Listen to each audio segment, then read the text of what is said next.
పుట్టపర్తిలో సరికొత్త సమస్య. ఓ పక్కన పల్లె రఘునాథరెడ్డికి మొన్నటిదాకా టికెట్ ఇవ్వరు, ఆయన బేస్లో అక్కడ బీసీకి ఇద్దామని చెప్పి నిమ్మల కిష్టప్పని తీసుకొచ్చారు. నిమ్మల కిష్టప్పకి అంతా రెడీ చేశారు, అంతా అయిందన్నారు. తీరా చూస్తే మరి ఏమైందో తెలియదు. పల్లె రఘునాథరెడ్డి గారి కోడలకి సీట్ ఇచ్చారు. ఇప్పుడు అక్కడ తాజాగా నిమ్మల కిష్టప్ప తీవ్ర అసంతృప్తి వ్యక్తం చేశారు. మాజీ మంత్రి పల్లె రఘునాథరెడ్డి కోడలు సింధూరారెడ్డికి ఎట్లా ఇస్తారని నిలదీశారు. చంద్రబాబు చేనేతలకు అన్యాయం చేశారంటూ ఆగ్రహం వ్యక్తం చేశారు.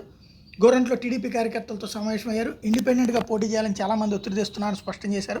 చంద్రబాబు నాయుడుతో తాడోపేడో తేల్చుకుంటానంటూ వ్యాఖ్యానించడం అన్నట్టు. ఇప్పుడు 1 by 1 ఒక్కొక్క ఇష్యూ కొత్తగా వస్తూ ఉన్నాయి. అందులో ఇది ఒకటి అయ్యింది. ఇది క్రియేట్ చేసుకుంది స్వయంగా బాబు గారే అయ్యారు.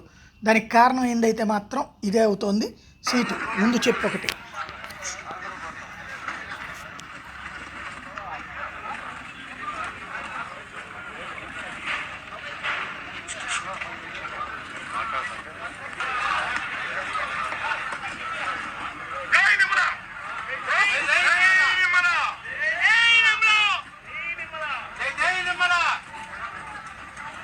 ఇది పరిస్థితి.